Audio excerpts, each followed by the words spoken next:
ప్రభునందు ప్రియులారా, ప్రభు మనల్ని ప్రేమించి అనుగ్రహించిన ఈ నూతన దినమును బట్టి ప్రభుని స్తుతిస్తూ ఉన్నాం.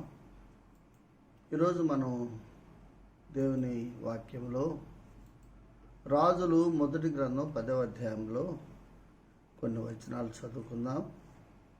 రాజులు మొదటి గ్రంథము 10వ అధ్యాయం మొదటి నుండి నేను కొన్ని వచనాలు చదువుతున్నాను. యథార్థంగా 13వ వచనం వరకు చదవాలి, కానీ 1 నుండి 4 వచనాలు చదువుకొని మరి దేవుని వాక్యాన్ని మనం ధ్యానం చేద్దాం. షాబు దేశపు రాణి యెహోవా నామమును గూర్చి సొలొమోనునకు కలిగిన కీర్తిని గూర్చి విని గూఢార్థము గల మాటల చేత అతన్ని శోధించుటకై వచ్చెను. ఆమె గొప్ప పరివారంతో గంధవర్గమును, విస్తారమైన బంగారమును, రత్నములను ఒంటెల మీద ఎక్కించుకొని యెరూషలేమునకు వచ్చెను. సొలొమోను దర్శనము చేసి తనకు తోచిన దాని అంతటిని బట్టి అతనితో మాట్లాడగా ఆమె వేసిన ప్రశ్నలన్నిటికీ సొలొమోను ప్రత్యుత్తరము చెప్పాను. రాజునకు మరుగైనది ఏదీ లేనందువలన ఆమె ప్రశ్న వేసిన వాటన్నిటి భావము చెప్పాను. అలాగే దినవృత్తాంతములు 2వ గ్రంథము 9వ అధ్యాయం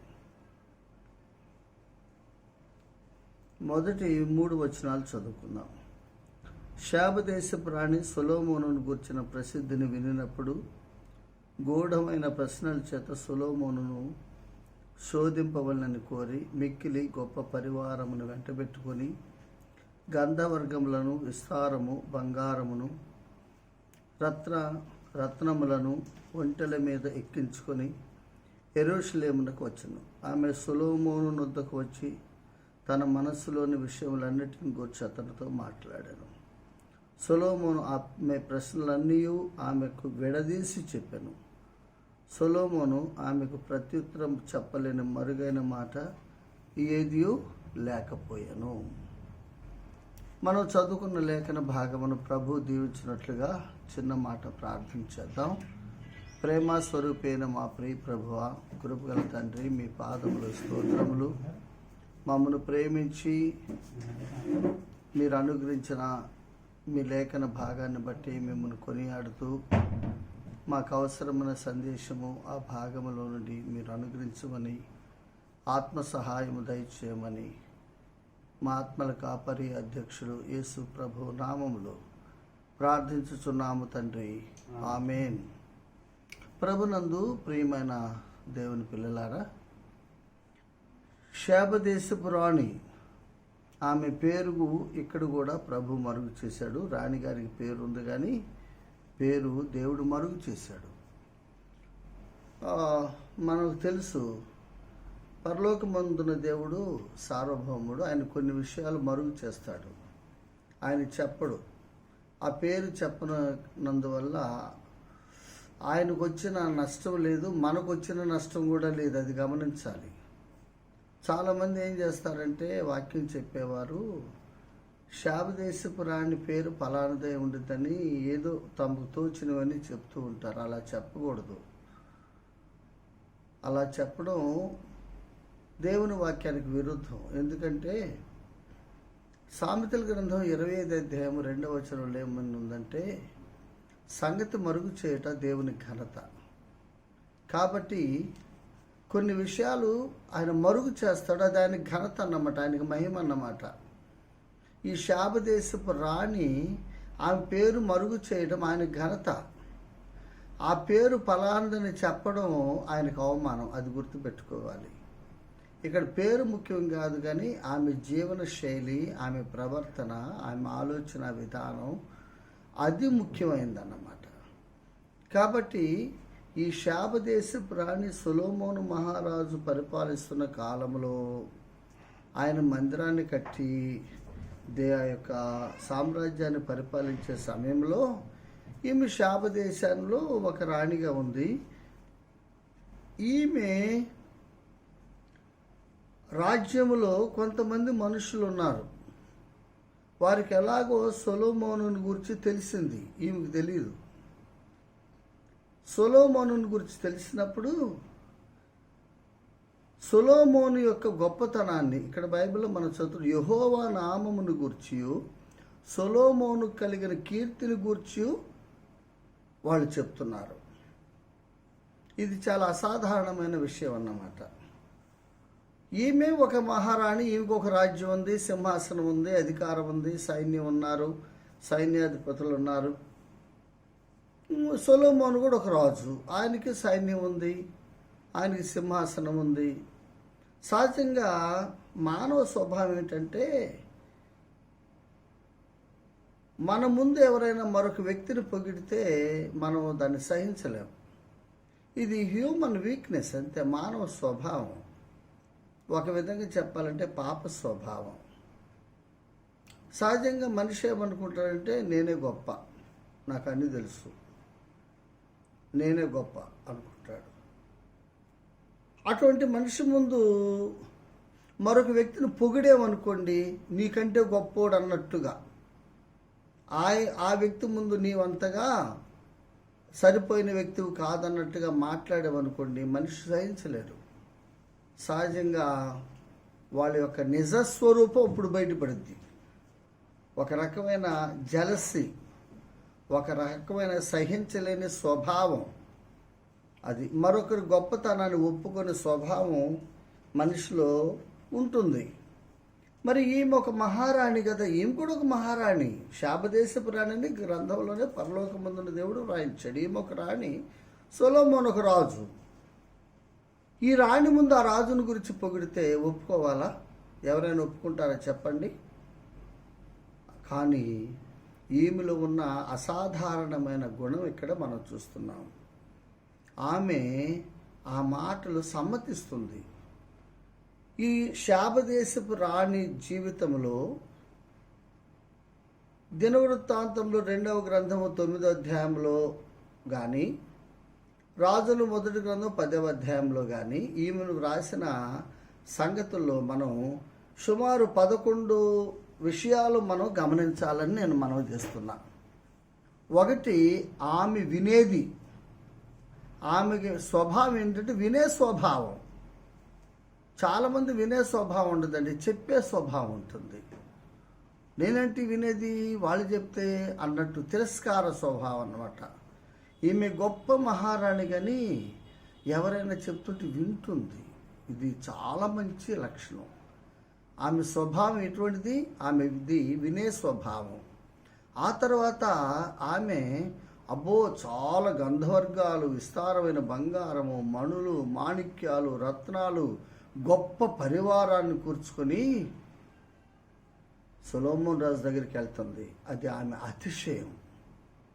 ఆమె అతిశయం. నీవేనా రాజువి, నీవేనా గొప్పడివి, నేను చూడు, నేను మహారాణిని, నాకు చాలా ఐశ్వర్యం ఉంది, నీకంటే నేనేం తక్కువ దాన్ని కాదు అన్నట్టుగా తన యొక్క ఐశ్వర్యాన్ని, తన గొప్పతనాన్ని సొలొమోను చూపడానికి తన గొప్పతనాన్ని అంతా తీసుకొని వెళ్తూ ఉంది. అదే మనం చూస్తున్నాం మొదటి వచనంలోనే, 2వ వచనంలో 12లో ఆమె గొప్ప పరివారముతో గంధవర్గమును, విస్తారమైన బంగారమును, రత్నములను ఒంటెల మీద ఎక్కించుకొని ఎరుషలేముకు వచ్చిందంటండి.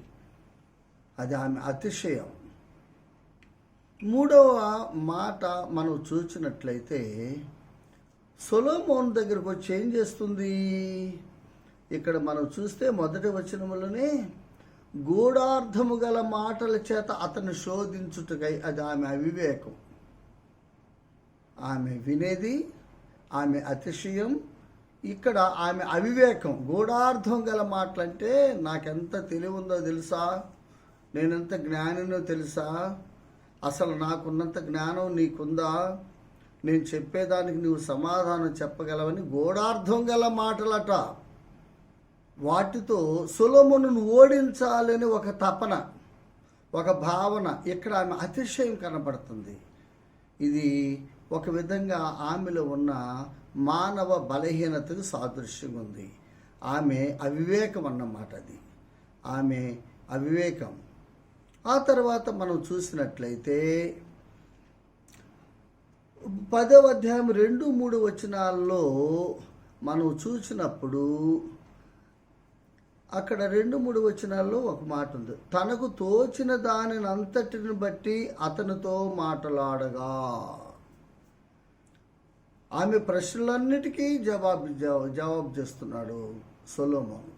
ఆమెకు తోచిందంత. మరొక మాట అయితే దినవృత్తాంతములు 2వ గ్రంథంలో చూస్తే తన మనస్సులోని విషయములన్నిటిని గురించి అతనితో మాట్లాడుతుందట. అది ఆమె వివేకం.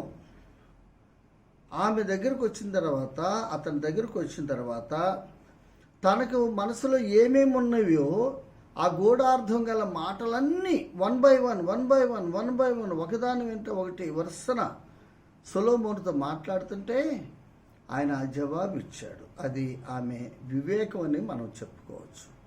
ఆ తర్వాత మనం చూసినట్లయితే 9వ అధ్యాయము దినవృత్తాంతములు 2వ గ్రంథము 4వ వచనం చూసినప్పుడు ఆమె సొలొమోను మందిరాన్ని, సొలొమోను జ్ఞానాన్ని, ఆయన నగరు, ఆయన బల్ల మీద భోజన పదార్థములు, ఆయన సేవకులు కూర్చుండుట, ఆయన ఉపచారాలు కనిపెట్టుట, వారి వస్త్రములు, గిన్నెలు అందించేవారు వారి వస్త్రములు, యెహోవా మందిరాన్ని ఆయన అలంకరించిన విధానం, ఇవన్నీ పరిశీలన చేస్తూ ఉంది.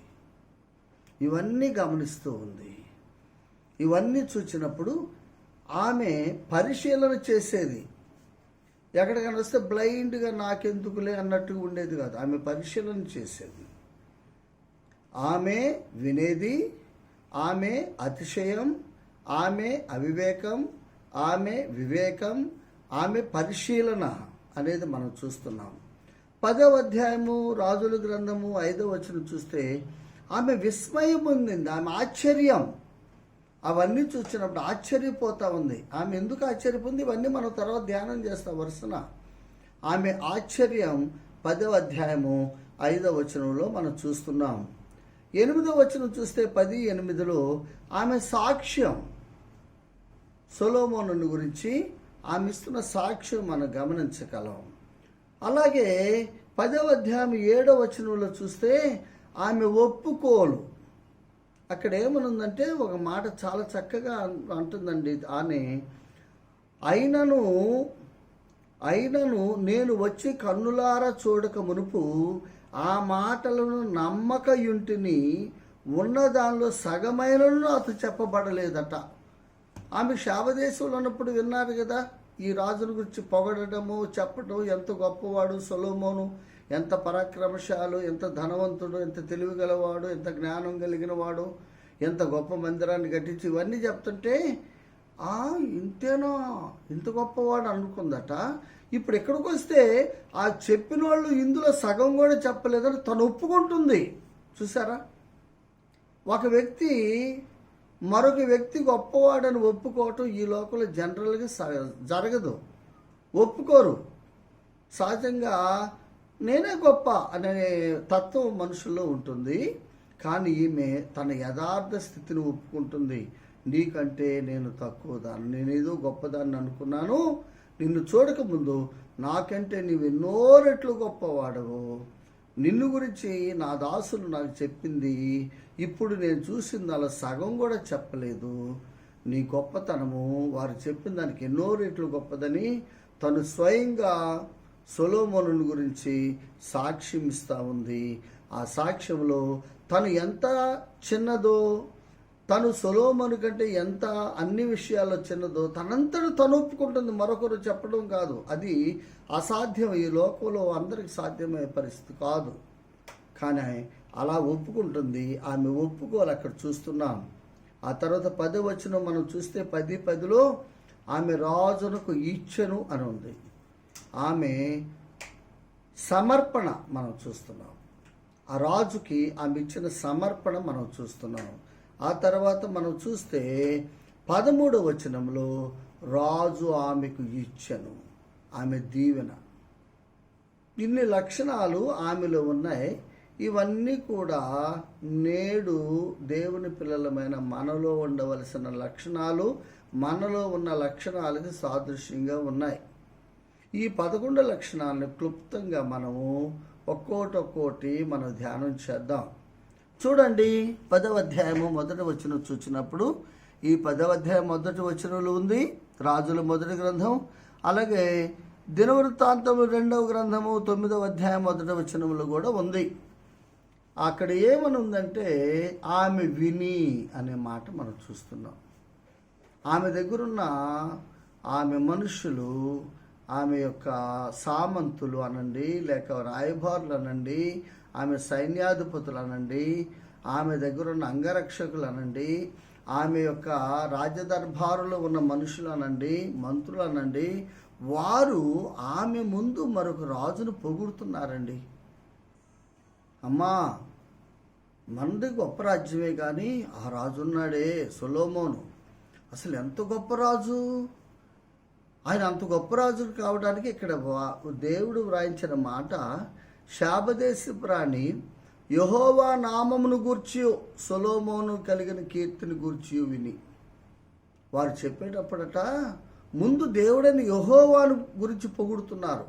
వాళ్ళ దేవుడు ఎంత గొప్పవాడు, వాళ్ళ దేవుడు ఎంత మహిమ కలిగిన వాడు, వాళ్ళ దేవుడు ఎంత శక్తి కలిగిన వాడు, తన ప్రజల పట్ల ఎంత దయ కలిగిన వాడు, తన ప్రజల్ని ఎంతగా గమనించేవాడు, ఆదరించేవాడు, ఆదుకునేవాడని యెహోవాను గురించి వాళ్ళు పొగుడుతున్నారట.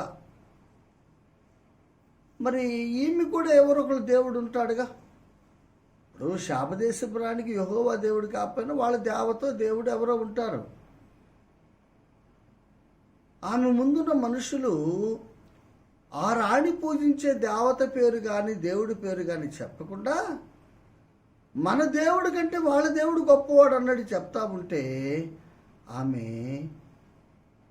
కోప్పడాలి, వారిని దండించాలి, శిక్షించాలి, వారి చెరసాల్లో వేయాలి. మన దేవుడి కంటే గొప్ప దేవుడు అంటారా వేరొక దేవునని. కానీ చూడండి, వారు చెప్తుంటే ఆమె అంత గొప్ప దేవుడా అంటుంది, అంత మహిమ కలిగిన వాడా, అంత సార్వభౌముడా. ఎక్కడొక మాట మనం నేర్చుకోవాలి. శాపదేశపు రాణి అవిశ్వాసి, ఒక అన్యురాలు. ఆమె పరివారం కూడా అన్యులే, వారు విగ్రహారాధికులు, దేవుడైన యెహోవాను పూజించేవారు కాదు, వారు యూదులు కాదు. ఒక అన్యులు యెహోవా దేవుని గురించి, అంటే యేసు ప్రభుని గురించి క్రొత్త నిబంధన భాషలో చెప్పాలంటే యేసు ప్రభుని గురించి ఇంత గొప్పగా చెప్తున్నారు. మరొక అన్యురాలు విని నమ్ముతుంది, దాన్ని ఆనందిస్తుంది. ఒక అన్యులు చెప్తా ఉంటే మరొక అన్యురాలు ఆనందిస్తున్న సంగతి మనం ఇక్కడ చూస్తున్నాం. ఎవరి గురించి చెప్తున్నారు ఈ అన్యులు? వారు అప్పటికే వారి దేవతలో దేవుళ్ళు ఉన్నారు, వారిని పూజించేవారు. వారి దేవుని గురించి చెప్పడంలా దేవుడైన యెహోవాను గురించి చెప్తున్నారు. అంటే యేసు ప్రభువుని గురించి చెప్తున్నారు, ఆయన మహిమను గురించి చెప్తున్నారు, ఆయన పరిశుద్ధతను గురించి చెప్తున్నారు, ఆయన యొక్క గొప్పతనాన్ని గురించి చెప్తున్నారు. ఆయన ఎంత మహిమ కలిగిన వాడు, ఎంత ప్రేమ కలిగిన వాడు, ఎంత దయ కలిగిన వాడు, ఎంత జాలి కలిగిన వాడు, అలా చెప్తున్నారంటే ఒక విధంగా మనం ఎలా భావించాలంటే మన దేవుడికి అన్ని లక్షణాలు లేవమ్మన్నట్లుగా ఉంది. ఆ దేవునితో మనం పూజించే దేవుడు కానీ దేవత కానీ సాటి కాదని వారే ఒప్పుకుంటున్నట్లు ఆ మహారాణితో చెప్తున్నప్పుడు న్యాయంగా మహారాణి వారిని చెరసాల్లో వేయించాలి, దండించాలి, శిక్షించాలి, అవసరమైతే ఉరి తీయాలి, చంపివేయాలి. కానీ అంత గొప్ప దేవుడా అని ఆశ్చర్యపోతూ ఉంది. ప్రియమైన దేవుని పిల్లలారు, ఇందులో దేవుని పిల్లలమైన మనకు పాఠం ఉందో తెలుసా? ఒక అన్యుడు యేసు ప్రభుని గురించి అంత గొప్పగా చెప్తున్నారు, మరొక అన్యులు అది విని ఆనందిస్తున్నారు. ప్రభువుని నమ్మిన మనం మన ప్రభుని గురించి మనం ఎంత బాగా చెప్తున్నామా? ఇది ప్రశ్న. మనం నమ్మిన రక్షకుడు ఆయన నిజమైన దేవుడు కదా, యేసు ప్రభు నిత్య జీవం కలిగిన దేవుడు కదా. ఆ దేవుని గురించి మరి మనం ఎంతగా చెప్తున్నాం, ప్రజలను ఎంత ఒప్పిస్తున్నాం? అసలు మనం అలా చెప్పడం మనకు చేతనవుతుందా? శాపదేశపు రాణికి యెహోవాను గురించి చెప్పిన వారు విశ్వాసులు కాదు, అవిశ్వాసులు, అన్యులు, విగ్రహారాధికులు నిజమైన దేవుని గురించి ఇంత స్పష్టంగా, ఇంత వివరంగా, ఇంత గొప్పగా చెప్తూ ఉంటే మరి విశ్వాసులమైన మనము మన రక్షకుని గురించి ఎంతగా చెప్తున్నాం? ఇదొక సవాల్ అన్నమాట. ఈ దినాల్లో మనం ప్రభుని గురించి చెప్పాల్సిన అవసరం ఉంది, ఆయన మహిమల గురించి చెప్పాల్సిన అవసరం ఉంది. ఆయన గురించి చెప్పే క్రమంలో ఇతర దేవతలని, ఇతర దేవుళ్ళని మనం విమర్శించాల్సిన అవసరం, దూషించాల్సిన అవసరం లేదు. అసలు వారి పేరు కూడా ఎత్తాల్సిన అవసరం లేదు. కాబట్టి ఈ శాపదేశపు రాణికి యెహోవాను గురించి చెప్పిన ఆ మనుషుల పేర్లు లేవు, కానీ వారంతా ధన్యులండి. వారు యెహోవాను గురించి మాట్లాడుతున్నారు. మరి మనం కూడా మన ప్రభువుని గురించి మాట్లాడాలి, యేసు ప్రభుని గురించి మాట్లాడాలి. మొదట యెహోవా, తర్వాత సొలొమోను. వారి క్రమం చూడండి. వారి క్రమం మొదట ఎవరు? యెహోవా. మొదట సొలొమోను కాదు. సొలొమోను తర్వాత. యెహోవా లేకుండా సొలొమోను లేడు. కాబట్టి మానవుడు ఎప్పుడు కూడా దేవుని తర్వాతే. దేవుని కంటే ముందు ఏ మనుషుని పెట్టకూడదు. ఈ క్రమము ఒక అన్యుడు ఎరిగాడు, ఒక అన్యులు ఎరిగారు. మనం ఎరిగామా? మనం అన్ని విషయాల్లో ఆయనకి ప్రాముఖ్యం ఇస్తున్నామా? ఆయనకి ఫస్ట్ ప్రయారిటీ ఇస్తున్నామా? మొదటి స్థానం ఇస్తున్నామా? కాబట్టి సొలొమోనుని గురించి శాపదేశపు రాణి పరిచారకులు కానండి, లేకపోతే ఆయన సైన్యంలో మనుషులనండి, ఆ దర్బార్లో మనుషులనండి, లేక ఆమె అంతరంగికులనండి, చెప్పే క్రమంలో వారు మొదట ఎవరిని గురించి చెప్పారు? దేవుని గురించి చెప్పారు. తర్వాత మనుష్యుడైన లేక రాజు అయిన సొలొమోనుని గురించి చెప్పారు. ఈ క్రమం మనం నేర్చుకోవాలి. మనం ఎప్పుడు కూడా మానవుని హెచ్చించకూడదు, దేవుని హెచ్చించాలి. ఆ తర్వాత దేవుని కృపను బట్టి ఈ వ్యక్తి గొప్పతనాన్ని చెప్పాలి. అది దేవుని కృప లేకపోతే మనం ఏం చేయలేమని ఎరగాలి. ఇవన్నీ చెప్తున్నప్పుడు ఆమె విందట. విని చూడండి, రాజులు మొదటి గ్రంథం కాకుండా 9వ అధ్యాయము దినవృత్తాంతం 2వ గ్రంథంలో శాపదేశపు రాణి సొలొమోనును గూర్చిన ప్రసిద్ధిని వినినప్పుడు, చూసారా, ఆయన ప్రసిద్ధిని గురించి చెప్తున్నారు. ఆమె పరివారం ప్రసిద్ధిని గురించి విన్నప్పుడు గూఢమైన ప్రశ్నల చేత సొలొమోనును శోధింపవలని కోరి మిక్కిలి గొప్ప పరివారమును వెంట పెట్టుకొని ఆమె బయలుదేరి వస్తున్నది. కాబట్టి ఇక్కడ మనం నేర్చుకునే సత్యం, అన్యులు చెప్తున్నారు, ఒక అన్య రాణి వింటున్నది. ఒక రాణి వినాల్సిన అవసరం లేదు. మరొక రాజు గొప్పతనం చెప్తుంటే నోరు మూసుకొని వెళ్ళండి. మరొక రాజుల గురించి నా ముందు గొప్పగా చెప్తారా, నేనేం తక్కువ దాన్నా అని కోప్పడకుండా వారు ఏం చెప్పే ప్రతి మాట వింటా ఉంది. వింటేనే మేలండి. వినాలి. మరి దేవుని పిల్లలమైన మన విషయంలో ప్రభు చిత్తం ఏమిటి? రక్షణ పొందిన వారు ఎలా వినాలి, రక్షణ పొందని వారు ఎలా వినాలనేది క్రొత్త నిబంధనలో కొన్ని విషయాలు ఉన్నాయి. 2 వచనాలు నేను చూపిస్తా. రోమీలకు వ్రాసిన పత్రిక 10వ అధ్యాయం తీయండి. రోమీలకు వ్రాసిన పత్రిక, ఇది మన కొరకే వ్రాయించబడిన మాటలు ఇవి. రోమీలకు వ్రాసిన పత్రిక 10వ అధ్యాయంలో 14వ వచనం, వారు విశ్వసింపని వానికి ఎట్లు ప్రార్థన చేయుదురు, వినని వానిని ఎట్లు విశ్వసించుదురు. అది వినని వానిని ఎట్లు విశ్వసించుదురు. యేసు ప్రభు నమ్మని వారు యేసు ప్రభువునందు విశ్వాసం ఉంచాలంటే వినాలట. ఏది వినాలి? యేసు ప్రభుని గురించి మాటలు వినాలి. యేసు ప్రభుని గురించి ఎవరు చెప్తే వినాలి? యేసు ప్రభుని నమ్మిన మనం చెప్తే నమ్మని వారు వినాలి. విన్నప్పుడు విశ్వసిస్తారు. కాబట్టి రక్షించబడిన ప్రతి విశ్వాసి మొదటి ప్రాధాన్యత, మొదటి బాధ్యత యేసుక్రీస్తు ప్రభుని గురించి నమ్మని వారు వినున్నట్లుగా ప్రకటించాలి. అలా ప్రకటించకపోతే వారు విన్నారు కదా. ఎంత స్పష్టంగా రాశాడండి, వినని వానిని. అసలు యేసు ప్రభు ఎవరో తెలియకపోతే యేసు ప్రభుని ఎలా నమ్ముకుంటారండి? అది అక్కడ ప్రశ్న. వినని వానిని వారు ఎట్లు విశ్వసించుదురు.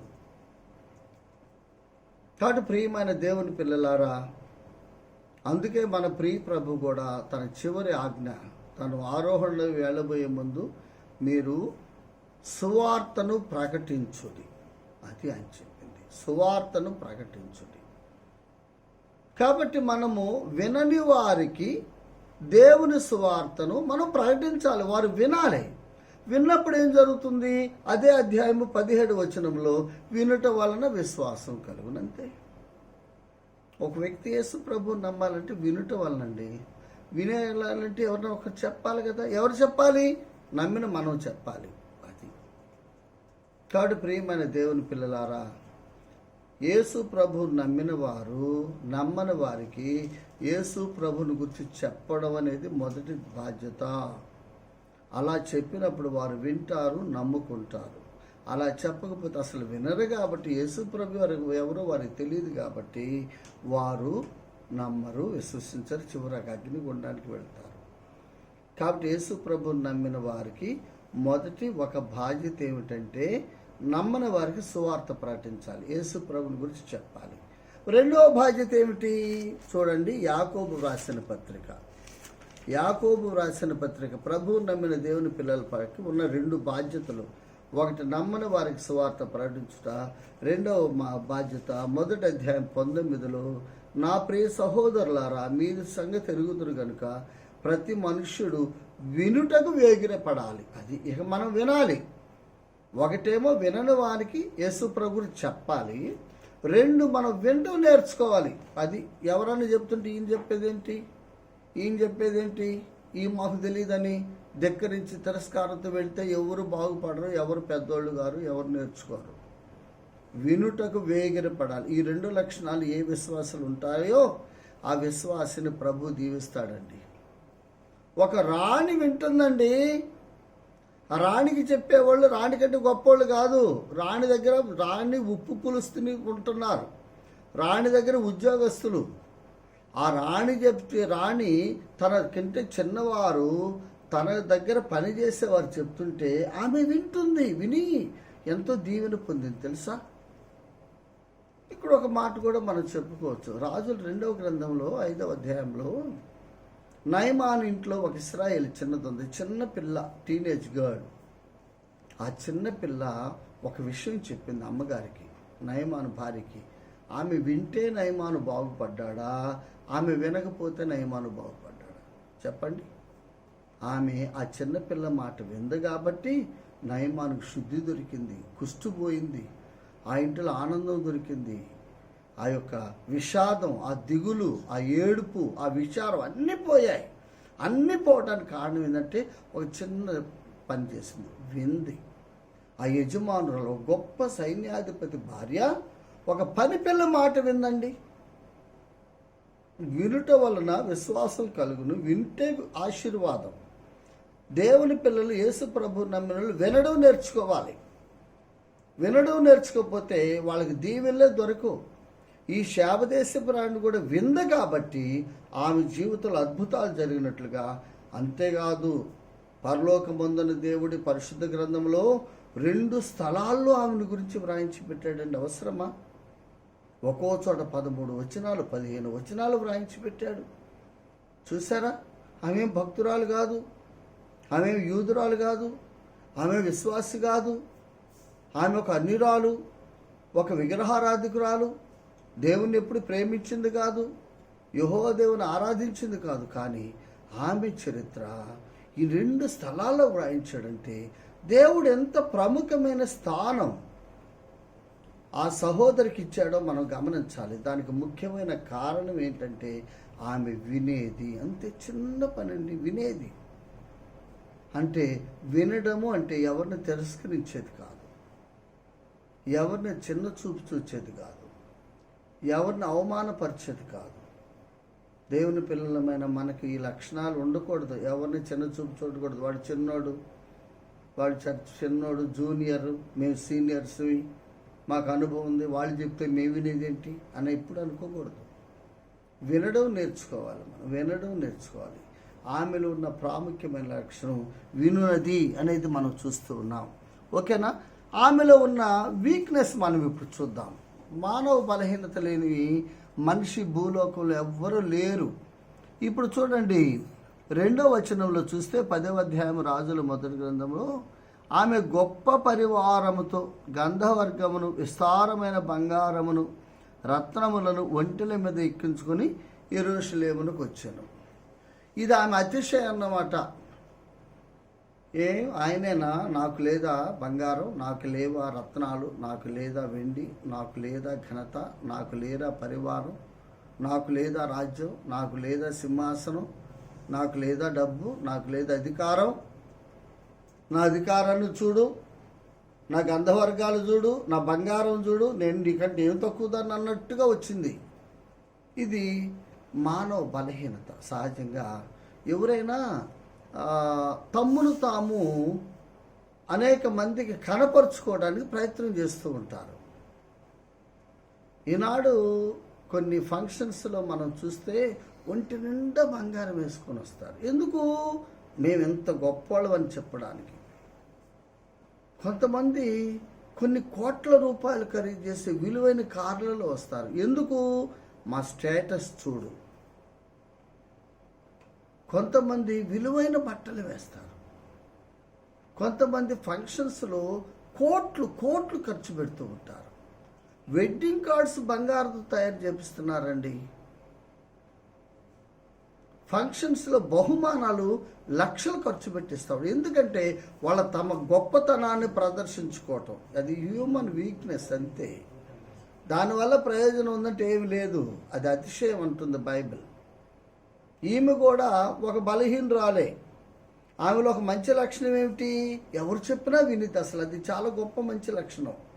చిన్నవాళ్ళు చెప్తే పెద్దవాళ్ళు వినరండి. అందులో మన దగ్గర పనిచేసే వర్కర్స్ మనకి ఏదైనా చెప్తా ఉంటే, మీరు పెళ్ళి పని చూసుకోండి అయ్యా, మీరు మాకు చెప్పేది ఏంది అంటారు యజమానులు సహజంగా ఎక్కడైనా. కానీ ఈమె మహారాణి తన దగ్గర ఉన్న ఆ పనివారు చెప్తుంటే వింటుంది. అది మంచి లక్షణం. వెంటనే ఒక మానవ బలహీనత ఆమెలో ఉంది. ఏంటంటే నాకంటే గొప్పోడా? ఏం సొలొమోనుకుంటే ఆస్తి నాకు లేదా? సొలొమోనుకు రాజ్యం ఉంది, నాకు రాజ్యం ఉంది. సొలొమోను సింహాసనం ఉంది, నాకు సింహాసనం ఉంది. సొలొమోనుకు సైన్యం ఉంది, మాకు సైన్యం ఉంది. సొలొమోనుకు బంగారం ఉంది, నాకు బంగారం ఉంది. సొలొమోనుకు గంధవర్గాలు ఉన్నాయి, నాకు గంధవర్గాలు ఉన్నాయి. సొలొమోనుకు పరివారం ఉంది, నాకు పరివారం ఉన్నారు. నేను దేనిలో తక్కువని తన గొప్పతనాన్ని సొలొమోను ముందు ప్రదర్శించాలని ప్రయత్నం చేస్తూ ఉంది. ఇది ఆమె అతిశయం. ఇది ఆమె. సొలొమోనుకు సాటి రాగలదా ఎవరైనా? సొలొమోనుకు సాటి రాగలిగిన వ్యక్తి ఈ భూలోకంలో ఎవడున్నాడండి? సొలొమోను మా ప్రభు అయిన యేసుక్రీస్తుకు సూచనగా ఉన్నాడు. ఆ సందర్భంలో యేసుక్రీస్తు ప్రభుకు సాటి రాగలిగిన వాడు ఎవరైనా ఉన్నారా? ఎవరు లేరు.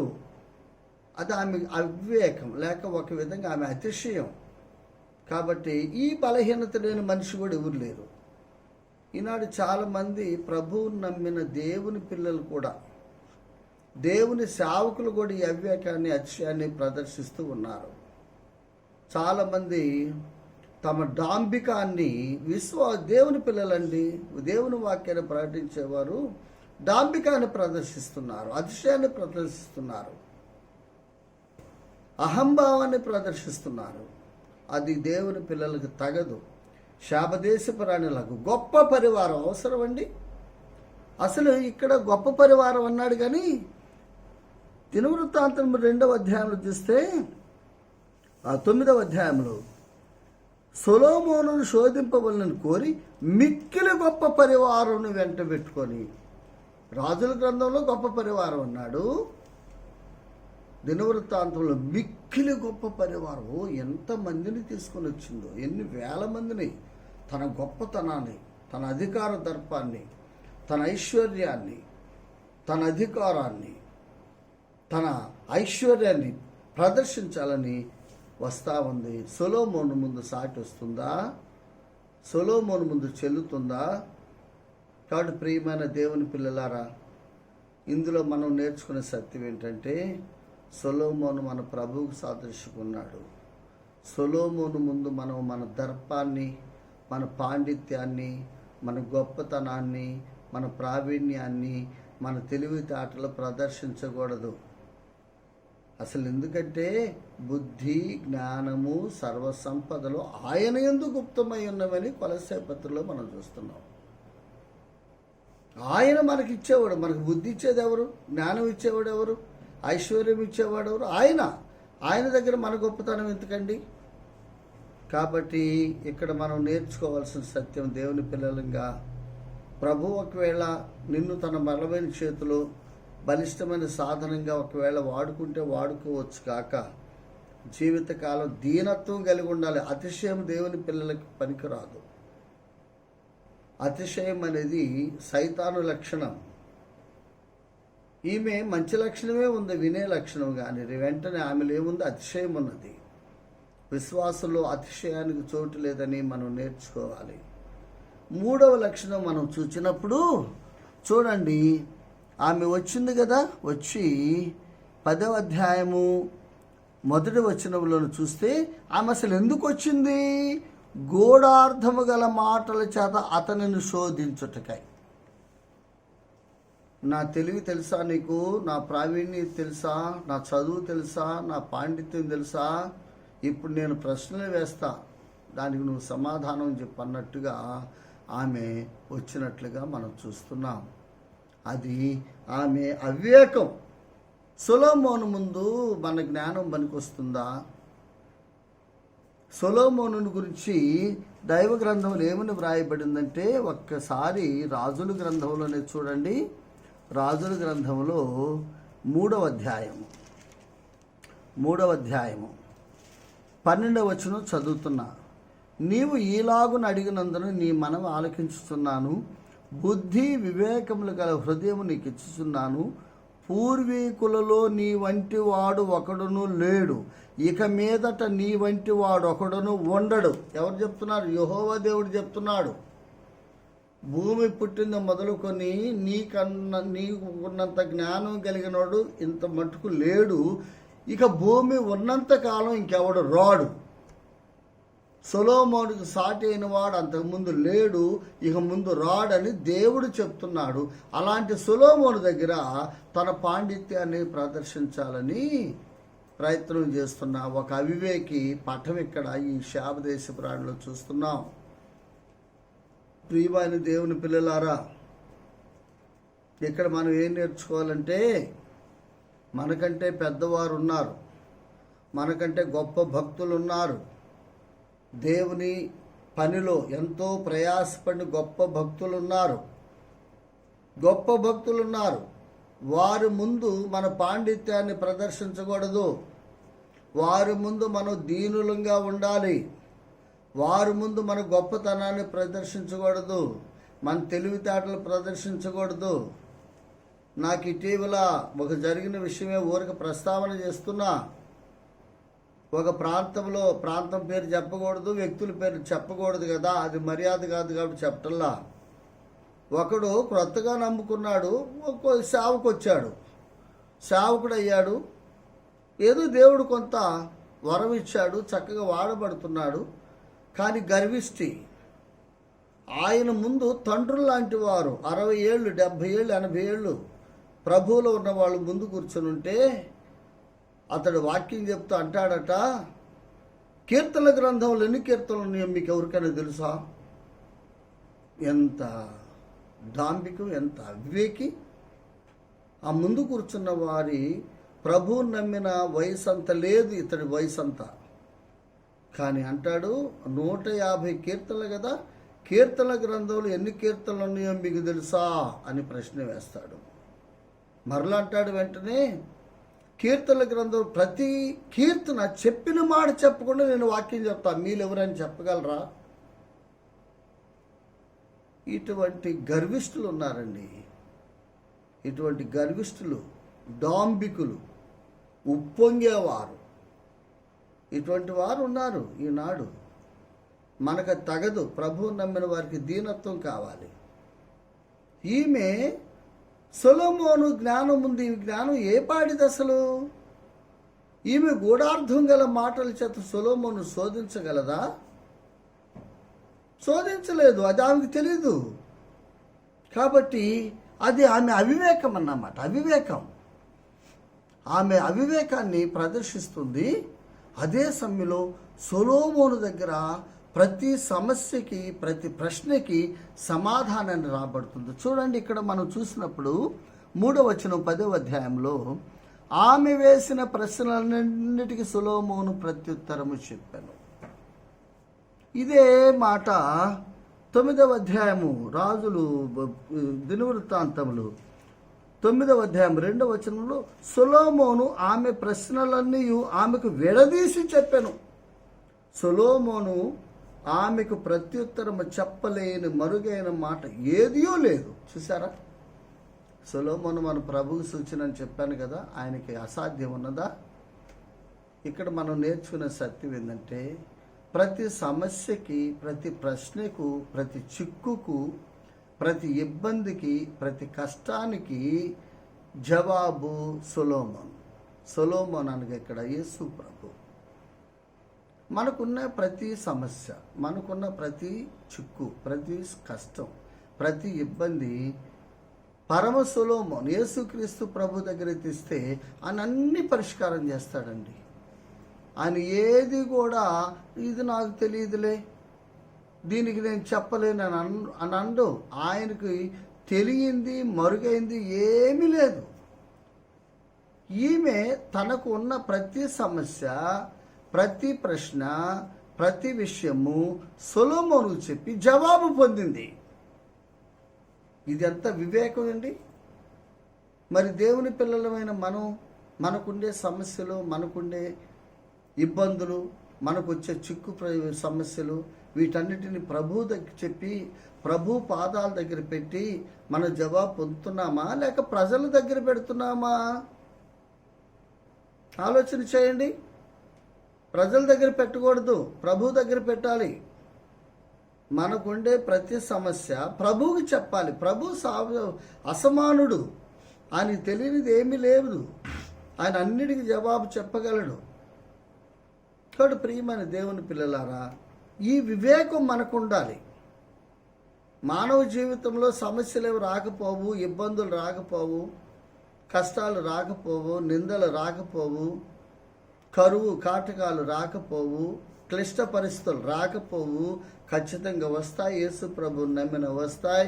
అవన్నీ కూడా యేసయ్యకే చెప్పాలి మనం. అది ఆమె తన జీవితం ద్వారా మనకు చెప్తా ఉంది. తర్వాత చూడండి, ఆమెలో ఒక మంచి లక్షణం 9వ అధ్యాయము 10వ అధ్యాయము 4-5 వచనాలు చూస్తే, రాజుల గ్రంథంలో షేబరాణి సొలొమోను యొక్క జ్ఞానమును, అతడు కట్టించిన మందిరమును, అతని బల్ల మీద ఉన్న భోజన ద్రవ్యములు, అతని సేవకులు కూర్చుండే పీఠములు, అతని ఉపచారులు కనిపెట్టుట, వారి వస్త్రములు, అతని గిన్నె అందించువారు, యెహోవా మందిరమందు అతడు అర్పించు దహన బలులు చూస్తూ ఉంది. ఆమె పరిశీలన చేస్తూ ఉంది. ఆమె పరిశీలన చేస్తూ ఉంది. ఆమె మౌనంగా కూర్చోాల, అన్ని అబ్జర్వ్ చేస్తూ ఉంది, అన్ని గమనిస్తూ ఉంది. ఇక్కడ మనం నేర్చుకునే సత్యం ఏంటంటే, మనల్ని ఇతరులు గమనిస్తారు. అది ఇప్పుడు సొలొమోను దగ్గరికి వచ్చింది. సొలొమోనుని గమనిస్తుందా లేదా? సొలొమోను పరిసరాలు గమనిస్తుందా లేదా? సొలొమోను ఇంటి వాతావరణాన్ని గమనిస్తూ ఉందా లేదా? సొలొమోను చేసిన ఏర్పాట్లు గమనిస్తూ ఉందా లేదా? అలాగే మనం ఎక్కడికైనా వెళ్తే మనల్ని ఇతరులు గమనిస్తూ ఉంటారు. మన హావభావాలు, మన మాటలు, మన చేష్టలు, మన ప్రవర్తన, మన చూపులు, మన భాష అన్నీ గమనిస్తారు. చాలా జాగ్రత్తగా ఉండాలి. ఇతరులు మనం గమనించేవారు ఉన్నారు, మనం కూడా గమనించాలి. ఇతరులు కూడా మనల్ని గమనిస్తున్నారని తెలుసుకోవాలి. ఇతరులు గమనించినప్పుడు ఆ ఇతరులు మన గురించి సాక్ష్యం ఇవ్వాలి. అవును, వీరి ప్రవర్తన దైవభక్తికి అనుకూలంగా ఉంది, వీరి భాష దైవభక్తికి అనుకూలంగా ఉంది, వీరి సంభాషణ దైవభక్తికి అనుకూలంగా ఉంది, వీరి చూపు దైవభక్తికి అనుకూలంగా ఉంది, వీళ్ళు నడవడిక దైవభక్తికి అనుకూలంగా ఉంది. ఇవన్నీ వారు చెప్పాలండి. యేసు ప్రభు నమ్మి పనికి మాలిన మాటలు, పనికి మాలిన చూపులు, పనికి మాలిన ప్రవర్తన, పనికి మాలిన జీవితం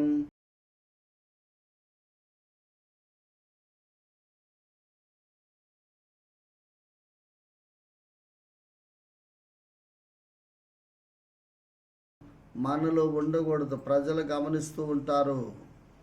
ప్రజలు గమనించినప్పుడు వాళ్ళు మన గురించి సాక్ష్యం ఇవ్వాలి. అవును, వీరు దేవుని పిల్లలు, వీరిలో మార్పు వచ్చింది, గతంలో వీరు బ్రతుకు మంచిది కాదు, యేసు ప్రభువుని నమ్మిన తర్వాత వీరు బ్రతుకు పూర్తిగా మారిందని ఒక సాక్ష్యం ఇవ్వాలి. అది ఇవ్వకపోతే చాలా కష్టం. ఆమె పరిశీలన చేస్తుంది. ఆమె బ్లైండ్గా గుడ్డిగా కూర్చోాల, పరిశీలన చేస్తూ ఉంది. మనం కూడా ఎక్కడికైనా వెళ్ళినప్పుడు ఇతరులు మనల్ని పరిశీలన చేస్తారు, అదొక అంశం. మనం కూడా పరిశీలన చేయాలి. మనం కూడా పరిశీలన చేయాలి. అక్కడ వారి అవసరాలు ఏమైనా ఉన్నాయా, అక్కడున్న పరిస్థితులు ఎలా ఉన్నాయి, అక్కడున్న విషయాలు ఎలా ఉన్నాయి, మనం పరిశీలన చేసి అవసరమైతే మనము వారికి సహాయం చేసే వారంగా, మేలు చేసే వారంగా ప్రవర్తించడానికి మనం సిద్ధపడాలి. ఎలీషా షూనేము పట్టణానికి వెళ్ళినప్పుడు ఆమె ద్వారా భోజనం తింటున్నాడు. తర్వాత అన్నాడు, నేను నీకేమైనా సహాయం చేయగలనా అని అడిగాడు. నా వల్ల నీకేమైనా సహాయం కావాలా? పరిశీలన. మనం ఎవరికైనా సహాయం చేయడానికి మనం పరిశీలన చేయాలి. కొన్నిసార్లు కొంతమంది తమ యొక్క విషయాలు పూర్తిగా మనకు చెప్పుకోలేరు. కొన్నిసార్లు వారి అక్కరలు, వారి అవసరాలు, వారి ఇబ్బందులు వారు చెప్పుకోలేరు. చెప్పుకోలేని పరిస్థితుల్లో వారు కృంగిపోతూ ఉంటారు హృదయంలో, కానీ చెప్పుకోలేరు. మనం పరిశీలన చేసి దైవభక్తి గల వ్యక్తులంగా వారిని అడగాలి. అడిగి వారి అవసరాలలో మనం పాలు పొందాలి. రోమీలకు రాస్తూ దైవజనుడైన పౌలు అన్నాడండి ఒక మాట, చూడండి. రోమీలకు రాసిన పత్రిక 12వ అధ్యాయంలో 12-13 పరిశుద్ధుల అవసరములలో పాలు పొందొచ్చు. అర్థమైందా? పరిశుద్ధుల అవసరములలో పాలు పొందాలి మనం, అంతే. పరిశుద్ధుల అవసరాలు మనకు ఎలా తెలుస్తాయి? అందరు చెప్పరు, మనం గమనించాలి, అంతే. కొంతమంది చెప్పలేరు, కొంతమంది కృంగిపోతూ ఉంటారు. వారి అవసరాలు ఉన్నాయి కానీ కృంగిపోతూ ఉంటారు, వారు చెప్పరు. మనమే అడగాలి. అడిగి, బ్రదర్ ఏ అవసరం ఉంది, నాకు చేతనైన సహాయం చేస్తారని అక్కడ వారిని అడిగి మనం సహాయం బద్దులమై ఉన్నామని మనం గమనిస్తున్నాం. తర్వాత ఆమె విషయంలో మనం చూస్తే ఆమె 6వ వచనం చూడండి, 10వ అధ్యాయము రాజుల మొదటి గ్రంథం. అర్పించు దహన బలులను చూసి విస్మయపోయిందినదై 5వ వచనం చివరి మాట, విస్మయం, ఆశ్చర్యపడిన సహోదరి. ఎందుకు ఆశ్చర్యపడింది? ఇప్పుడు డైనింగ్ టేబుల్స్ ఉన్నాయి, ఇక్కడ భోజన పదార్థాలు పెట్టే బల్లలట, భోజన పదార్థాలు అందించే సేవకులట, పరివారం అట, ఇవన్నీ ఆమెకు కూడా ఉన్నాయి కదా. ఆమె మహారాణి కదా, ఆమెకి డైనింగ్ టేబుల్స్ లేవా? భోజన పదార్థాలు లేవా? అవి పెట్టే బల్లలు లేవా? అందించే సేవకులు లేరా?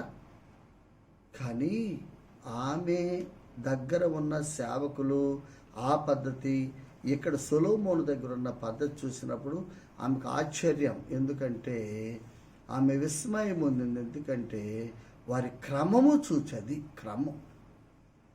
సొలొమోను దగ్గర ఉన్న సేవకులలో ఏముంది? క్రమం. విశ్వాసులకు ఏముండాలండి? క్రమం.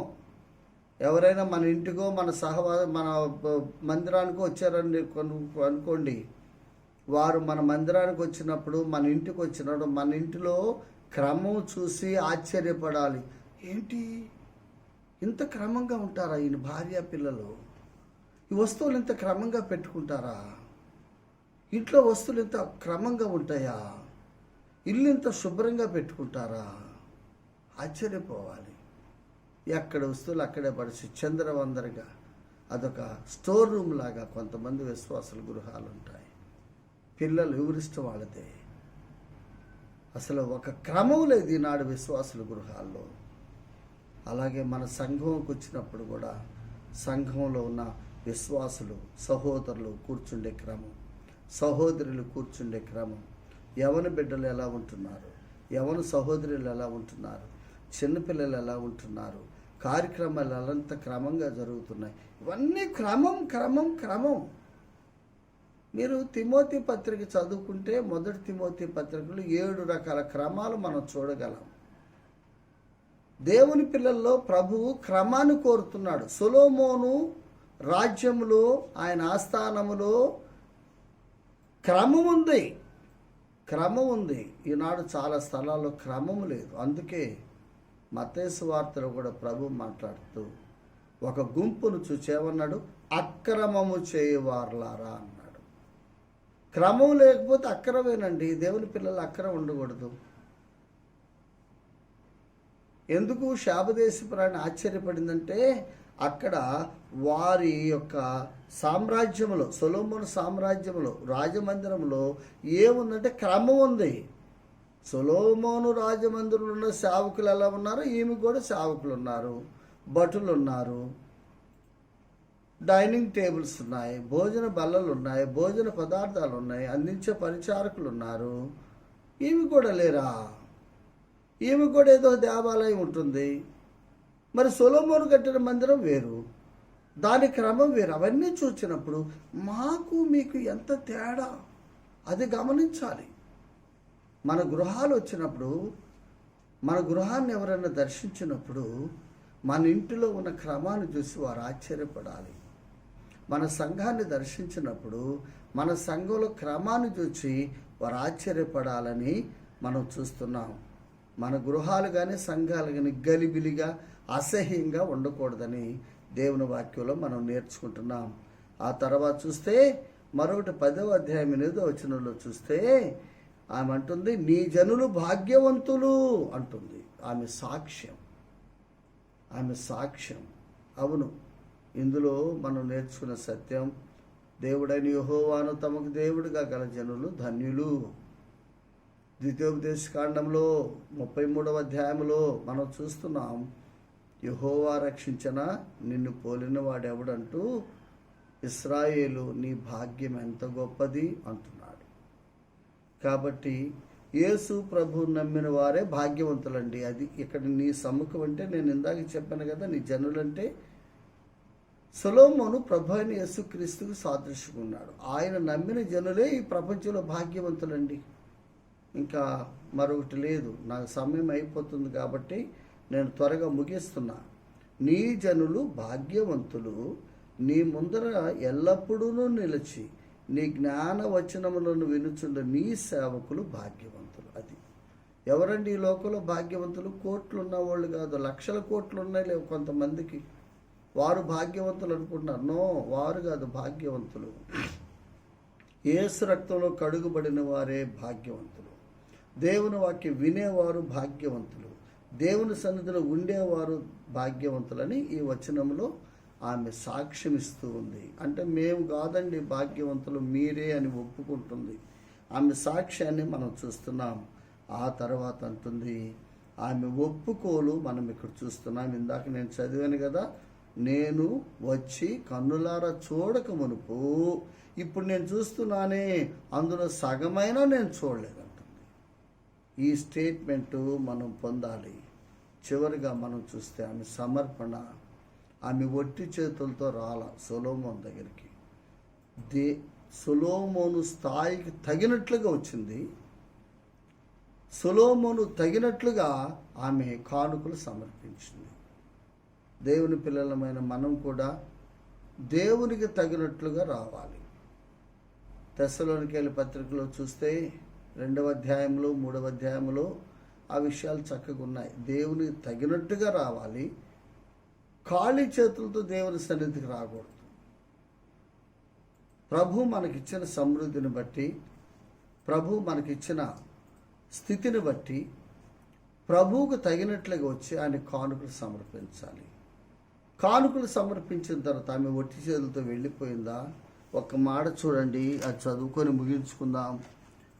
రాజులు మొదటి గ్రంథం 10:13. సొలొమోను తన ప్రభావముకు తగినట్టు శాబదేశపు రాణికి ఇచ్చినది పోగా ఆమెకి తన ప్రభావం తగినట్టు ఇచ్చాడట. మరి శాబదేశపు రాణి చిన్నది కదా, ఆమె తన ప్రభావం తగినట్టు కొంత ఇస్తే సొలొమోను గొప్ప రాజు కదా, తన ప్రభావంకు తగినట్టుగా ఇచ్చి ఆమె కోరిన ప్రకారం, ఆమె ఇచ్ఛాపూర్తిగా ఆమెకి ఇచ్చాను. ఆమె కోరిన ప్రకారం, ఆమె కోరుకుందంట, నాకు అది కావాలయ్యా తీసుకో, నాకు ఇది కావాలయ్యా తీసుకో, నాకు అది ఆమె అడిగిందల్లా ఇచ్చాడు. ఇదే మాట 9వ అధ్యాయంలో కూడా మనం చూసినట్లయితే 12వ వచనంలో చూడండి. దినవృత్తాంతములు, శాబదేశపు రాణి రాజునకు తీసుకుని వచ్చిన వాటికి అతడిచ్చిన ప్రతి బహుమానములు గాక, ప్రతిగా బహుమానాలు ఇచ్చాడు. చాలా గొప్ప బహుమానాలు ఇచ్చుంటాడు గాక, ఆమె మక్కువ పడి అడిగినదంతయు రాజైన సొలొమోను ఆమెకి ఇచ్చాను. మక్కువ, ఆమె ఇష్టపడి, అయ్యా ఫలాంది నాకు. చూసారు ఇక్కడ, ఆమె ఒక మహారాణి, ఈయన ఒక మహారాజు. మహారాణి అడుగుతుంది ప్రభువుని, మక్కువ పడి అడిగిందల్లా ప్రవహిస్తున్నాడు. క్రొత్త నిబంధనలో మనం చూస్తే, మనం అడిగిన దానికంటే, ఊహించిన దానికంటే ఎక్కువగా మనం ప్రవహిస్తాడని ఎఫెసీయులకు రాస్తూ ప్రభు చెప్తున్నాడు. ఎవరికి ఇస్తాడు? ఇచ్చిన వారికి తిరిగిస్తాడు, ఇవ్వని వాళ్ళకి కాదు. మనకున్నదంతా ఆయనదే. రాణి ఇచ్చింది, తిరిగి పొందింది. ఇచ్చిందంతా కొంత, పొందిందంతా ఎక్కువ. కాబట్టి మన జీవితాల్లో కూడా ప్రభు మనకిచ్చింది ప్రభువుకి ఇవ్వాలి. అంతేకాదు, ప్రభుకి ఇచ్చిన తర్వాత మనం కోరినంత ప్రభు మనకిస్తాడు. కోరినంత, అడిగినంత ఇస్తాడు, అత్యద్భుతంగా ఇస్తాడు. అందుకే సామెతల గ్రంథంలో సొలొమోను భక్తుడు రాశాడు, వెదజల్లి అభివృద్ధి పొందువారు కలరు. ఈ వెదజల్లాలి. దాన్నే ఒక్క మాట కొరింథీయులకు రాసిన 2వ పత్రికలో చూసుకొని ముగించుకుందాం. 8వ అధ్యాయంలో చూస్తే 2 మాటలు ఉన్నాయండి.